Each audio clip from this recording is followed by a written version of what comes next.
Hi, I'm Carl from Phoenix Fire Gaming, and today we're going to go through all of the assistants that are available to play with in Forges of Ravenshire.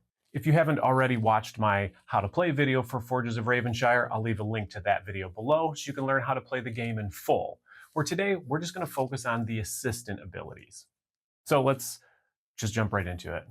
Most of these apprentices are going to break the rules as written inside the book. So whatever's on your apprentice card always supersedes what's in the rule book. The Badger Apprentice gives you a fourth die to use.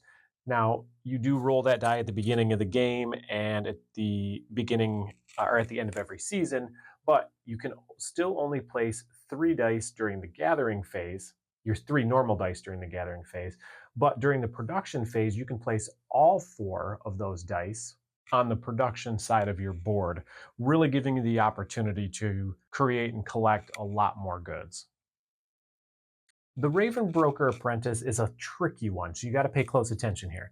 So the Raven Broker gives you an additional die, so you've got a pool of 4 dice to choose from, but you're still only placing 3 dice during the gathering phase and 3 dice during the production phase, and it can be any 3 of these 4 dice. Additionally, the Raven die can be used to run any of the 3 guilds, so consider it a wild.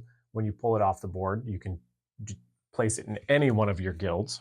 And lastly, whenever the Raven die is placed by any player during the gathering phase onto the main board, you, as the Raven Broker, are going to gain twice as many goods, mystics, and action tokens as any player would normally gain.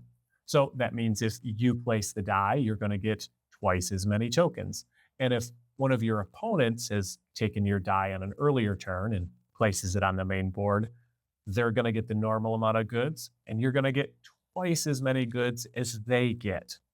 I know, it's that awesome. It's also important to note that you don't get to use the ability of recruiting a guild member twice. It's only gaining goods, mystics, and action tokens.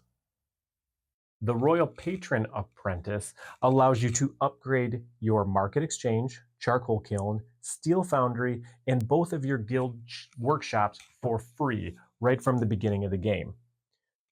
And also make sure that you gain your 1 reputation right off the bat for having this upgraded and collecting your 1 good of your choice.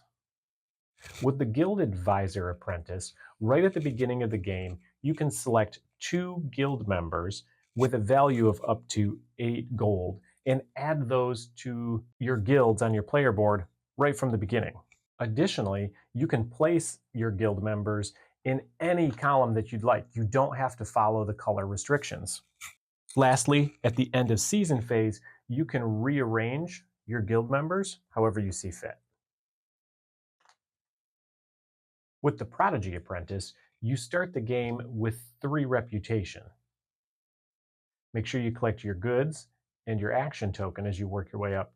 Additionally, you're allowed to draw 3 of the title cards that aren't in use this game, selecting 1 to be your private title that only you can accomplish. Lastly, anytime you do complete a title, you're going to earn yourself 4 additional gold. With the Scrivener Apprentice, at the beginning of the game, you're going to draw 5 level 1 contracts instead of just 3. And after looking at them, you're going to be able to keep 2 of them instead of just 1. Additionally, instead of having a limit of only 3 uncompleted contracts, you can have 4. Completing level 1 and level 2 contracts will score you 2 extra gold, and completing a level 3 contract will score you 3 extra gold. Lastly, spending an action token will allow you to pick 2 contracts from the display area instead of just 1. With the Cleric Apprentice card, you start the game with your Market Exchange upgraded. And just like the other special cards that allowed you to do this, don't forget to take your 1 reputation and 1 good of your choice. You're also going to start the game with 3 Talisman tokens. And now these tokens are going to allow you to do all kinds of wild stuff. On your turn, you can spend 1 Talisman token to flip a die to its opposite side, a 1 becoming a 6, a 2 becoming a 5, a 3 becoming a 4, and you also earn 1 gold. Anytime you use the Market Exchange to increase a die by 1 or 2 points by using a talisman, That also earns you a gold. Lastly, when placing a die that you've taken from the main board, you can spend one talisman token to be able to place it in any guild that you'd like, and yep, you guessed it, and you also gain 1 gold. And finally, the Metallurgist. Its first ability is that at any point you can trade 2 normal goods to earn yourself either a mithril or an ember gem. And its main abilities are all come into use when you're putting those finishes on those contracts. So, as normal, when you do a mithril finish or an ember gem finish, you'll still gain 1 reputation or the 5 gold. But additionally, you can add on another mystic to get another ability. You can pay a dragon scale to get yourself 2 more basic goods. You can pay a talisman to get yourself an action token and an extra coin.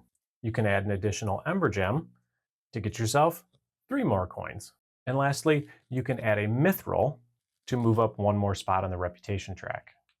And there you have it. There are all the assistants to the game Forges of Ravenshire.